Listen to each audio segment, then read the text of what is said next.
Ephesians, but I want you to go to 1 Corinthians 10 because I want to lay an absolute foundation, an absolute truth that you have got to get in your head as we talk about the nature of the spiritual warfare that we are in, and that Paul was emphatic that we understand. So 1 Corinthians 10, go there.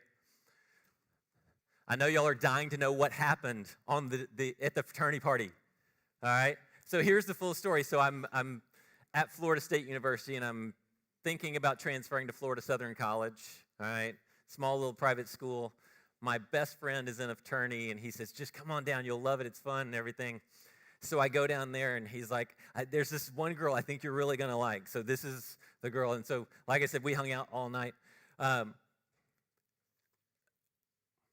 Where do I want to go with this part of the story? So we drove back to campus. Okay, I'm trying to edit this in my head as I go. All right, so nothing bad. All right, just relax. All right, and so we get back to campus. I head back up to Florida State, go back to school, and I'm thinking, all right, so next semester, I'm transferring here for sure, all right? And next semester rolls around, I'm there on campus, and I'm just waiting for her to show up. And she transferred to Auburn, and I never, ever saw her again. So we had like a Cinderella night, I guess you could call it that. Now, here's the funny part of the story and actually, I don't think I've ever even told you this story before, so this is new, all right? So that's what I'm saying. Nothing happened, so trust me. All right. The funny part of the story was her name was Luann.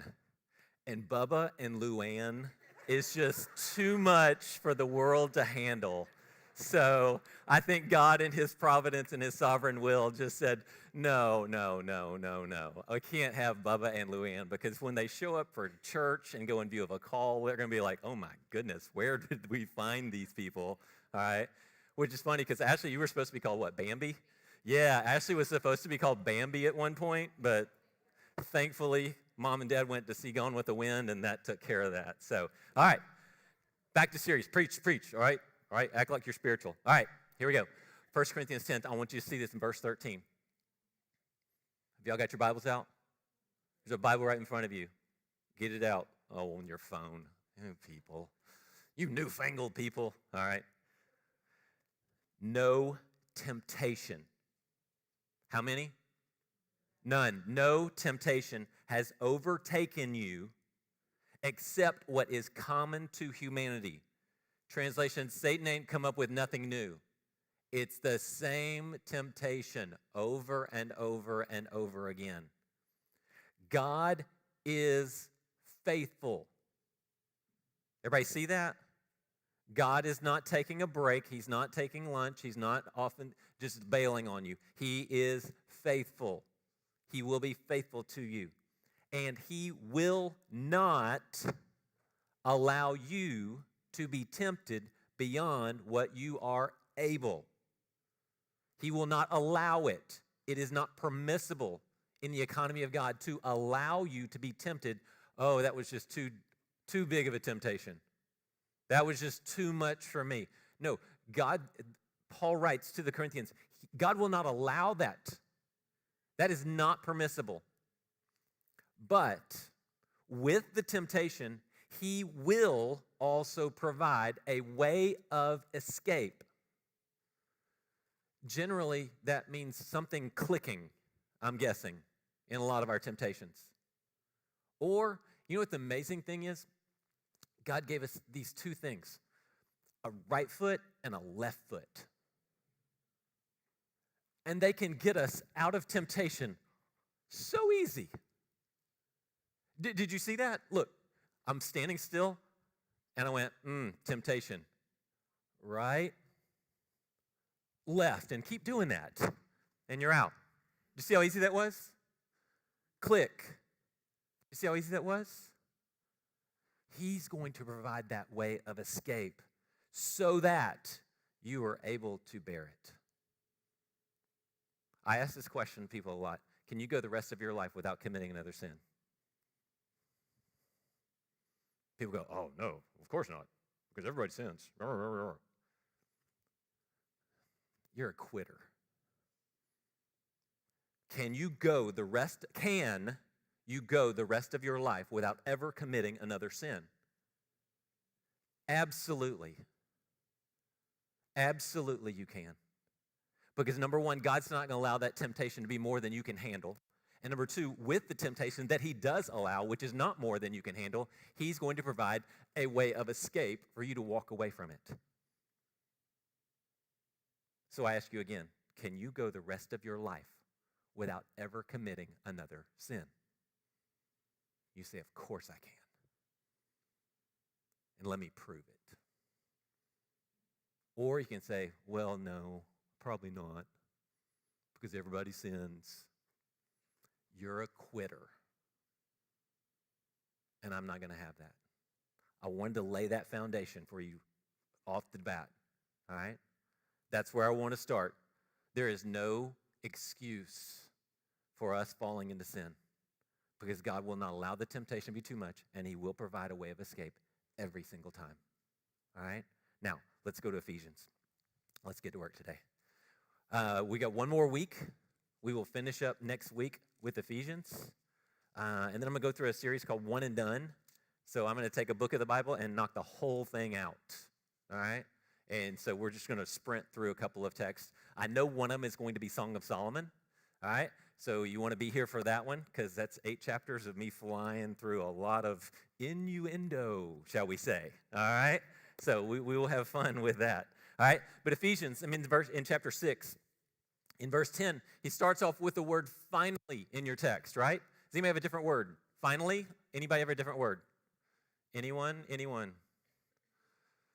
Finally. It can be the word henceforth, all right, if you were being Shakespearean, all right? Henceforth. Basically what he's saying is, now, I've told you all of this stuff up to this point. Now, as you go, on your going, all right? This is Polonius to Laertes in Hamlet, all right? To thine own self be true. Go and do this. Graduation. These guys are graduating. Some of these guys are graduating, all right? And so they go to their graduation, and what? There's a speaker that tells him what? Go out and do beautiful things. All of y'all remember your graduation speech, right? No, you're like, how much longer is this dude going to talk to us? Come on. We want to go, all right? But that's the point. And this is, Paul is saying, finally, here's what remains for me to tell you. Here's what remains for me to add to this. So here's my last challenge to you. Finally, and I'm going to kind of mix between the Holman and my version of this as well. It says, finally, be strengthened by the Lord and by his vast strength. That's a lot of strength in there, right? Let me kind of break this up. Finally, and this is old kind of King James version, be strong in the Lord and in the power of his might. Does that sound more like what you grew up with? All right? Now, this first word is the word dunamis. Everybody say dunamis.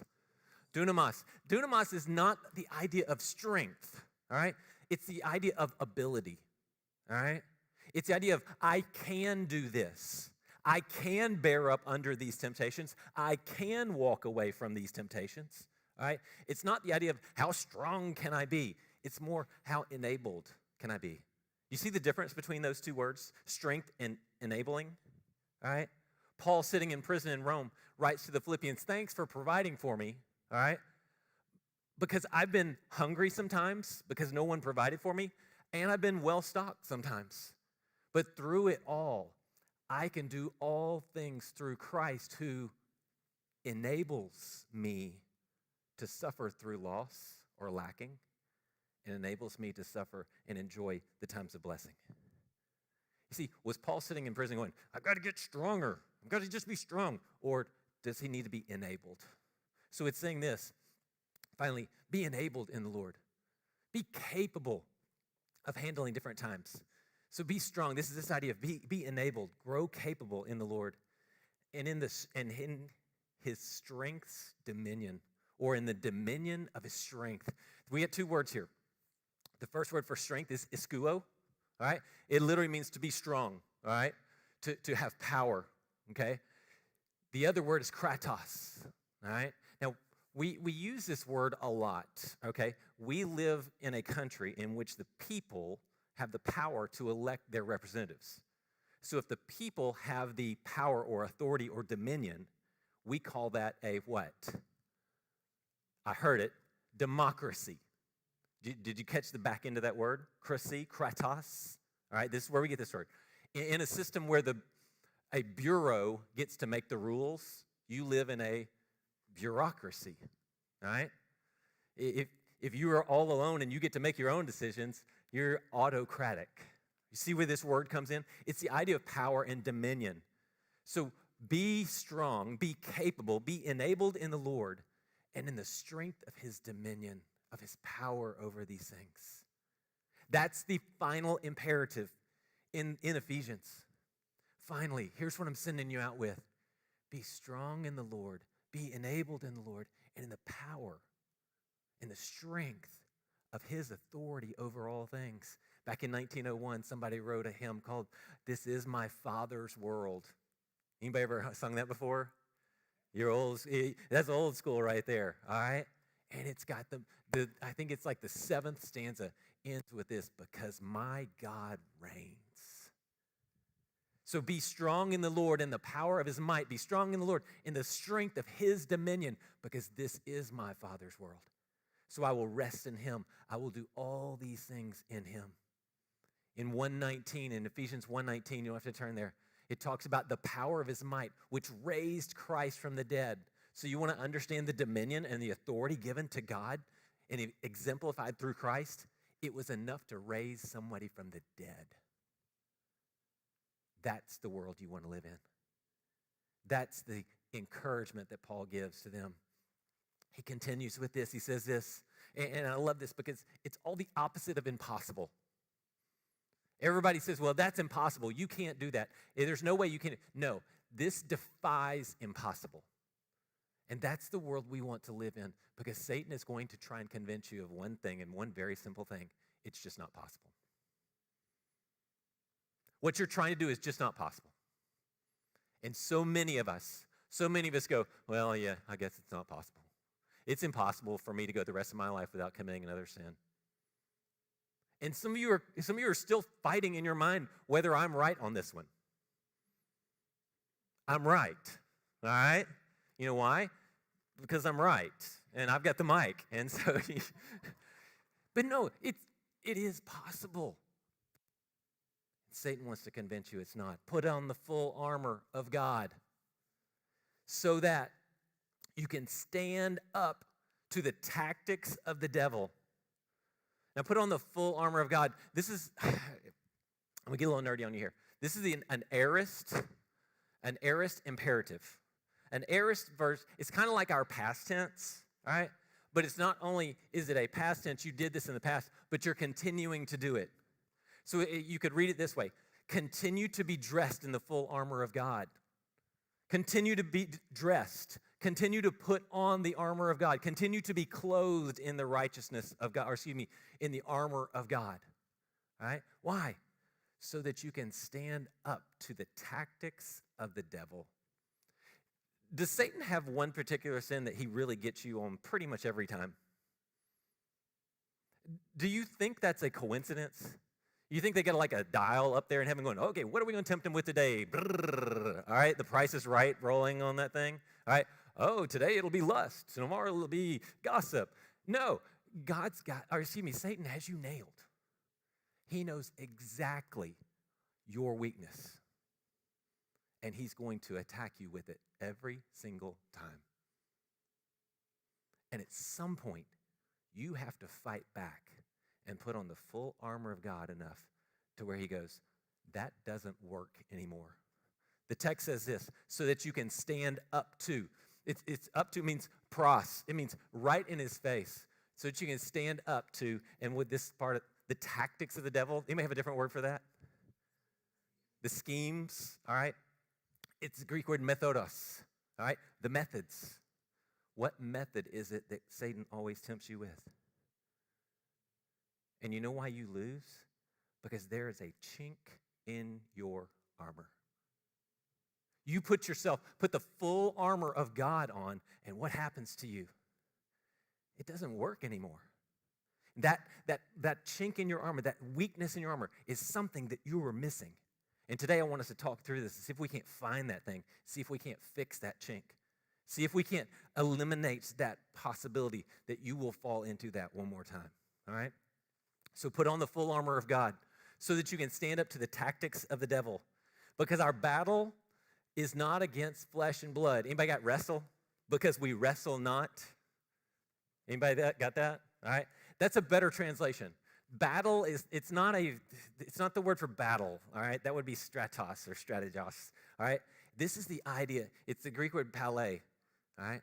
And this is, if you've ever seen sort of the Olympic kind of thing, two dudes butt naked, fighting out, trying to pin the other, trying to throw the other out of the ring.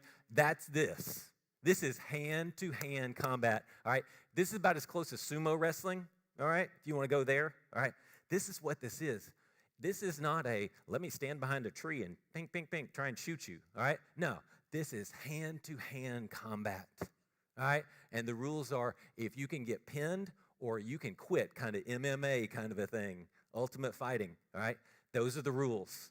You can throw them out, you can make them quit, or you can pin them to the ground. That's the battle. That's the wrestling is talked about here. Because our wrestling, we wrestle not against flesh and blood, but on the contrary, against the rulers, authorities, the world powers of this darkness, and the spiritual forces of evil in the heavens. Now, I want you to think back about David and Goliath. Everybody with me? Come back to the story. Goliath is out there taunting the Israelites for how long? How many days?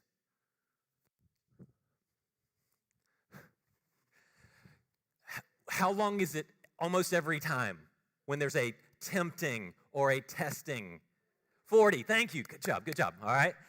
Golly, I thought y'all were with me on this one. We just talked about this in 242 groups. 40 days. All right. For 40 days, Goliath is out there going, you're nothing. Your God is nothing. Everybody's nothing. And what are the Israelites doing? They're hiding. Why? Because the dude's 9 feet tall. The end of his spear weighs 15 pounds. You with me? Spear in hand. The end of this thing weighs 15 pounds. How much of the rest of it is going to weigh? Anybody with me? Where's Jeremy when I need him? I need a weightlifting example here. All right. So the spear, I'm at a 15-pound dumbbell on the end of your spear. That's what we would be doing every time. Why does it keep going down? Okay, because it's 15 pounds and you're 5'10". All right. If I'm 9 feet tall, I've got armor all over me, and I'm standing out there defying you. And what are the Israelites doing?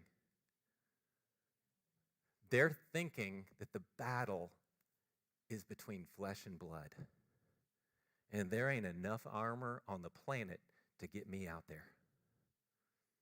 But David comes along and does what? Who's the big fella? Why is he talking all this smack to us? I'll fight him. I'll fight him. I fought bears. I fought lions when they attacked my sheep. I can take this guy. He's not going to defy the living God. And Saul brings him in, goes, all right, little guy, all right? Literally, little guy, teenager probably, all right? We got to strap you up. And what does he do? He puts on Saul's armor. Now, what's the difference between Saul and everybody else in Israel? Saul was what? A head taller than everybody else. So David starts strapping on this armor. Why? Because everybody thinks the battle is between what? Flesh and blood. So he puts on all this armor, and he starts to walk around, and what happens? You get the visual on this. He can't do anything. He can't move. He's not going to fight the way Goliath is fighting. So what armor does he put on? What armor does he put on? The armor of God? He's right. They're all sitting there clothed in fear. And David steps up, and he's clothed in what? Faith. Was David armored up? Not according to our mentality, not according to our economy, but did he have on the armor of God, of faith, of courage? Yeah. He goes out there with 5 stones, had 4 extra. Amen? Whoa, pow. Then he takes Goliath's sword and takes off his head and goes, how you like me now? All right? Now, so my question to you is this. Did he have on the armor of God? Was the battle against flesh and blood? there was flesh and blood on the other side, but it wasn't a battle against flesh and blood. It was a battle against fear. And it was a battle that would only be won by faith. And so David did put on the armor of God on that day. All right? So we wrestle not against flesh and blood, but against the rulers, the authorities, the world powers of this darkness, and the spiritual forces of evil in the heavens.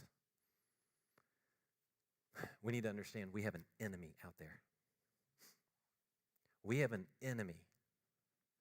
And the best way for the enemy to defeat you is to convince you that you don't have an enemy out there. You have someone out there in this world, in this spiritual world, who is doing everything he can to destroy you. Not because he wants to destroy you. He doesn't care about you. He wants to do everything he can to take you away from the God who loves you. Did y'all see that dynamic? He's doing everything he can to convince you to walk away, to move away, to remove yourself away from God.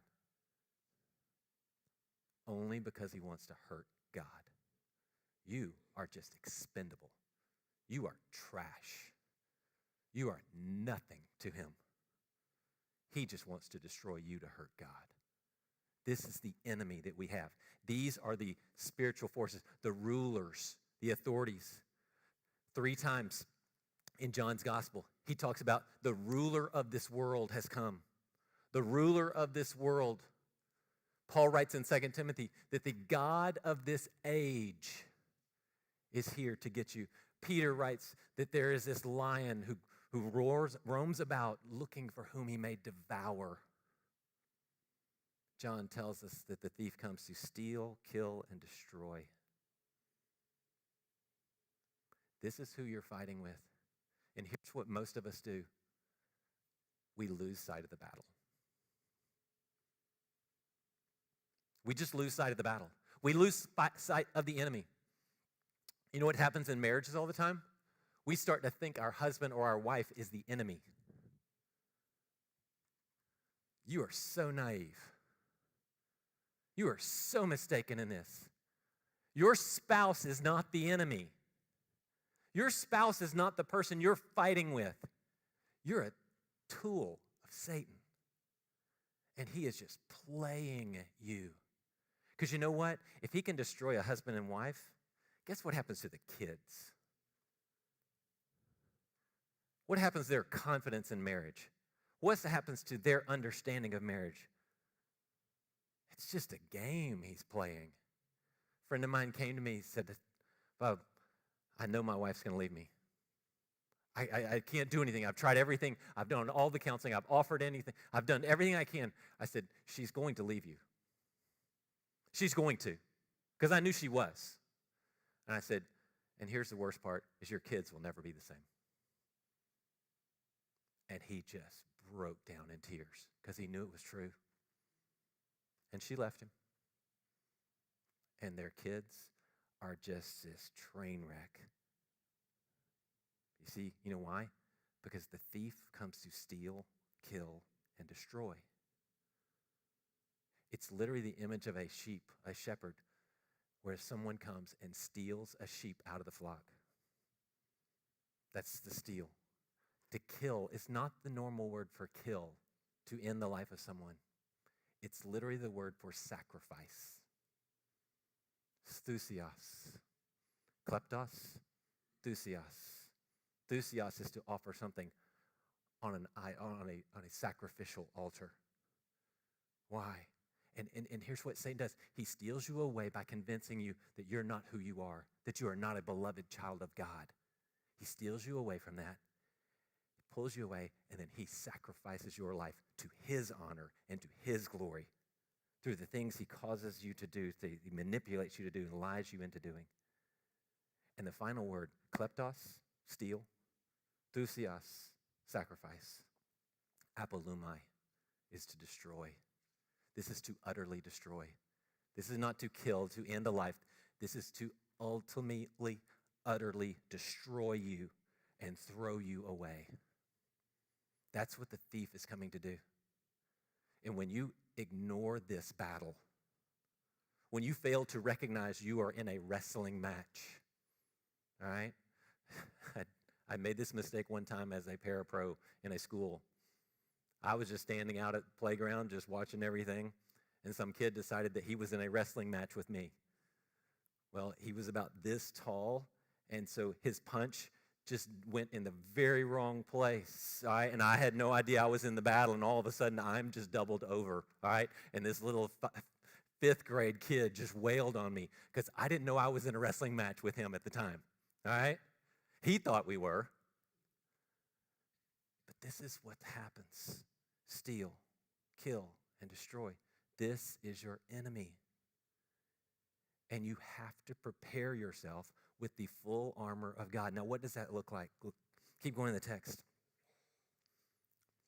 It says, this is why you must take up the full armor of God so that you may be able to withstand. This is the word antihistemi. It doesn't have anything to do with congestion, nasal congestion, all right?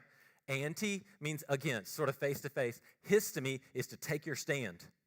So I want to stand my ground. If I stand face to face with somebody, that's antihistemi.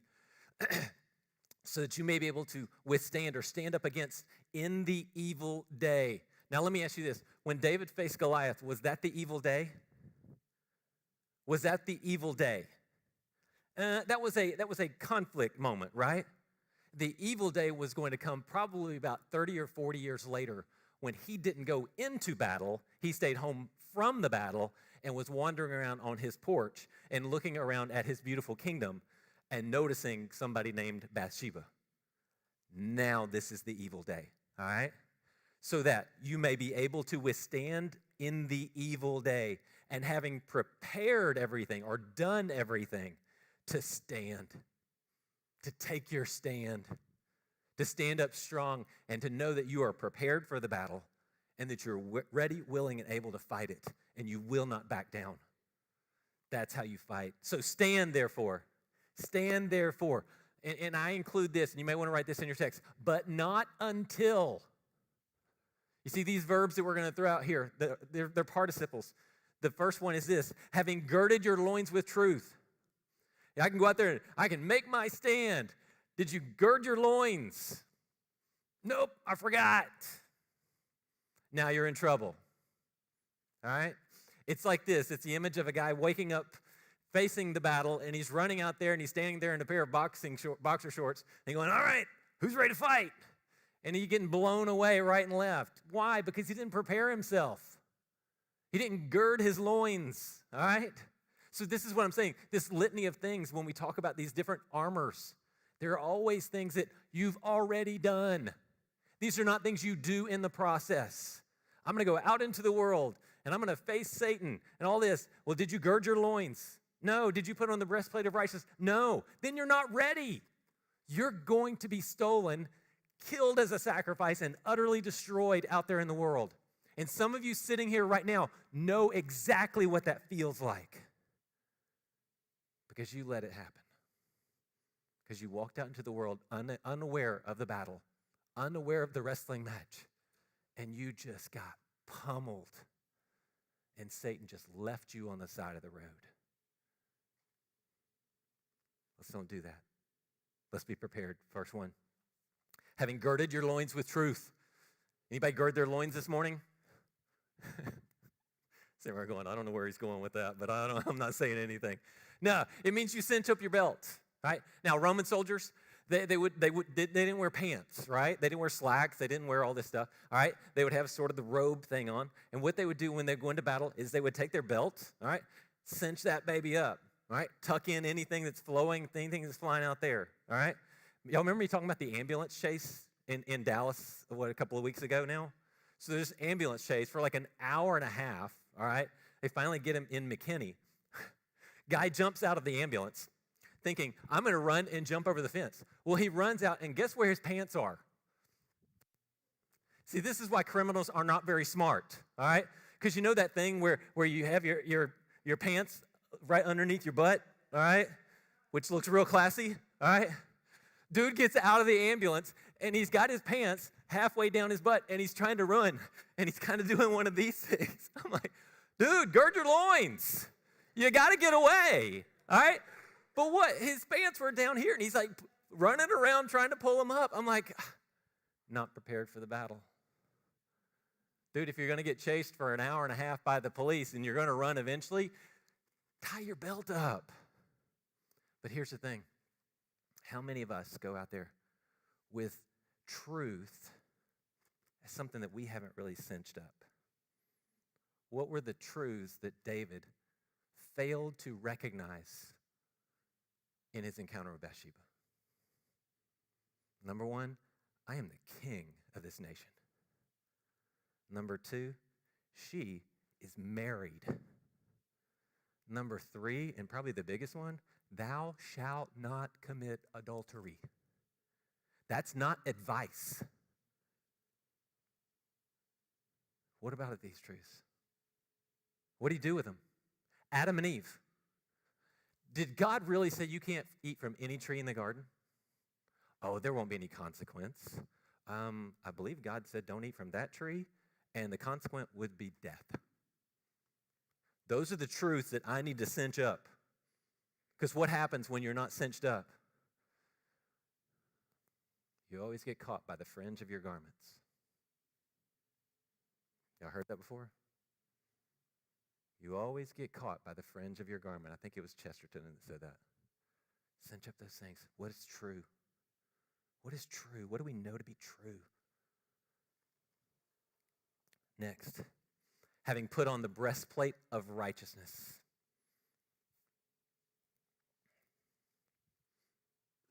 What does that cover? What does the breastplate cover? Anything important? Yeah, I mean that's going to be pretty good, all right?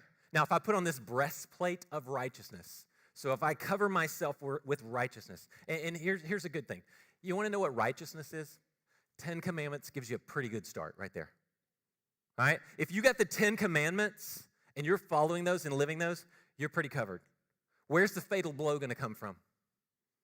Where's the chaos going to come from that destroys my life, that leaves me with a chink in my armor? If I am covered with this, if I honor my father and mother, if I respect the idea of life and don't cheapen life in any way, sexually, I'm pure.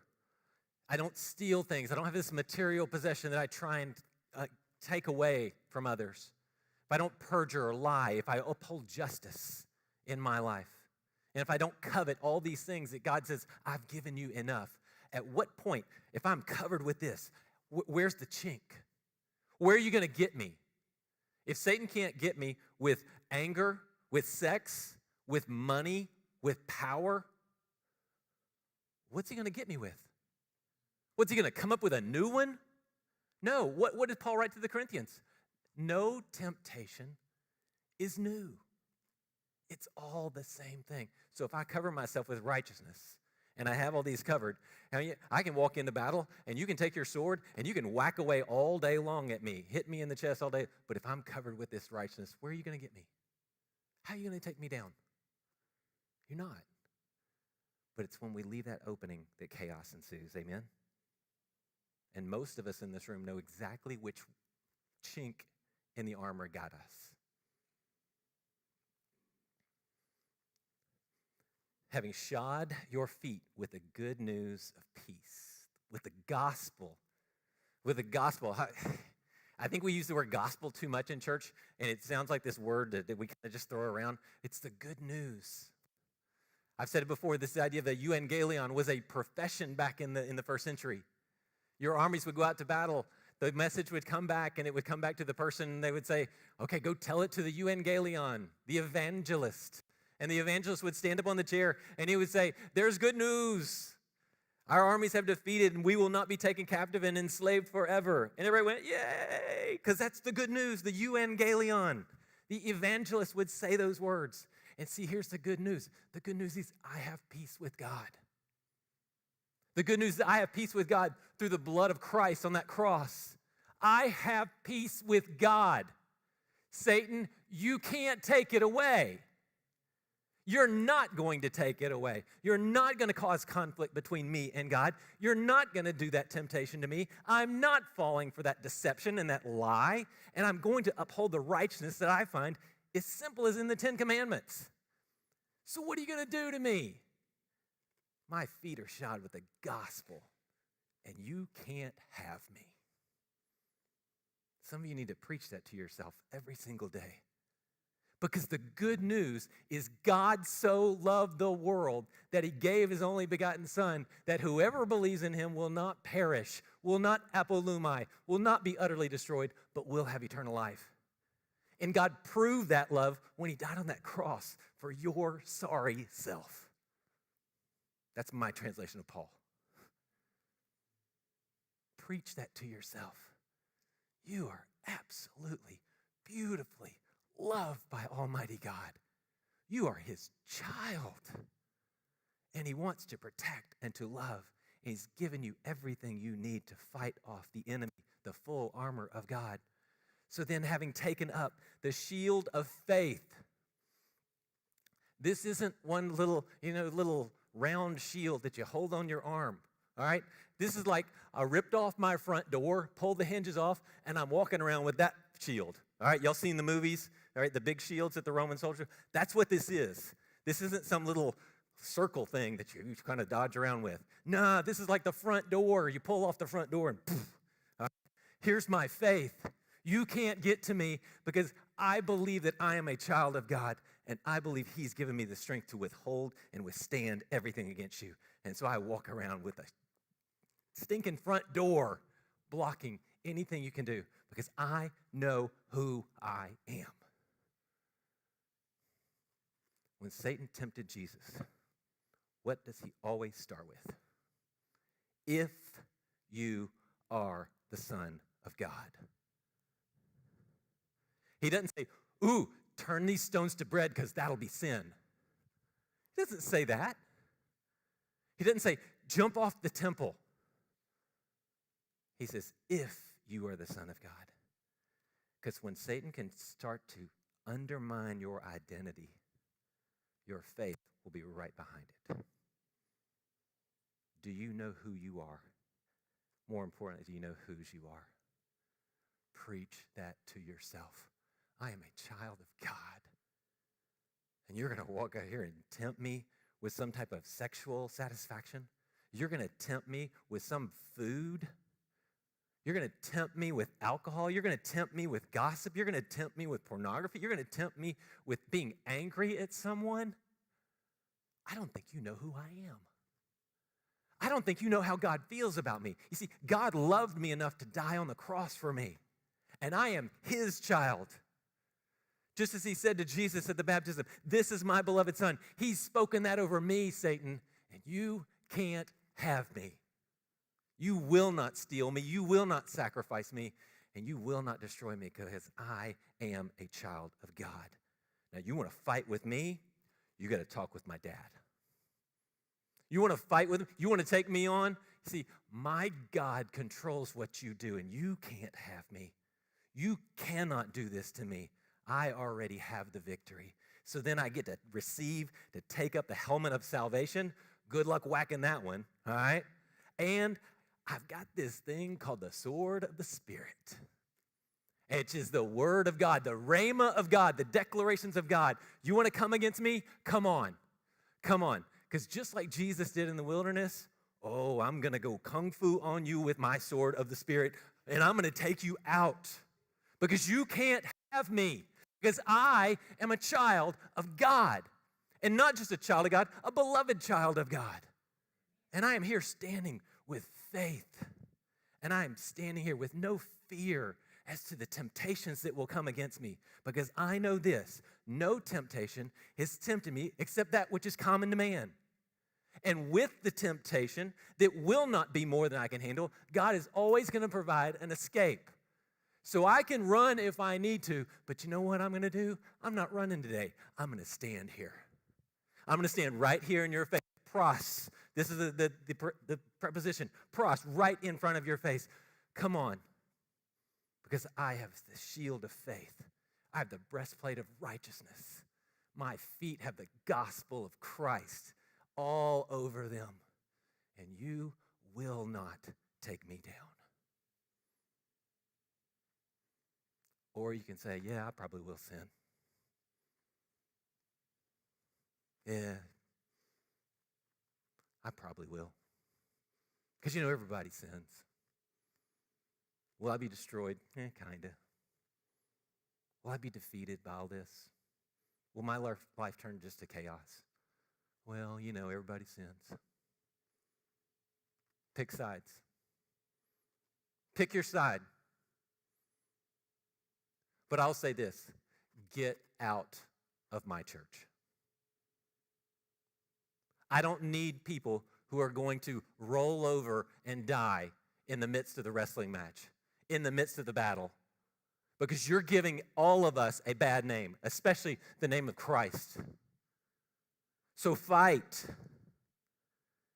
The thief comes to steal, kill, and destroy. Don't let it be you. Don't let that be you. Stand. Stand with the full armor of God. You know why? Because Christ says this, but I have come that you may have life. And not just life, abundant life. Parasuo, Zoe. It's this overflowing. Choose. Choose. Will you just roll over, or are you going to fight? The thief comes to steal, kill, and destroy. But I have come that you may have life, that you may have Zoe, and that you may have it abundantly. Choose. Let's pray. Father, thank you for giving us the armor. Thank you for not leaving us out there.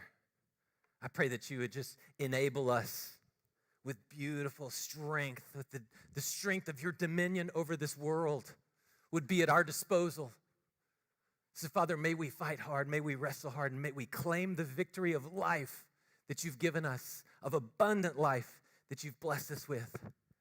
And may we stand firm, may we stand strong, not in our own power, not against flesh and blood, but against Satan, who is our enemy, who is trying to destroy our lives.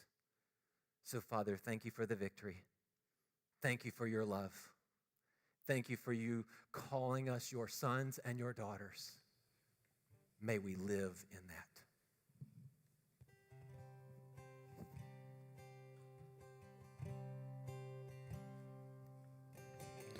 You hear me when I call. You are my morning song. Though darkness fills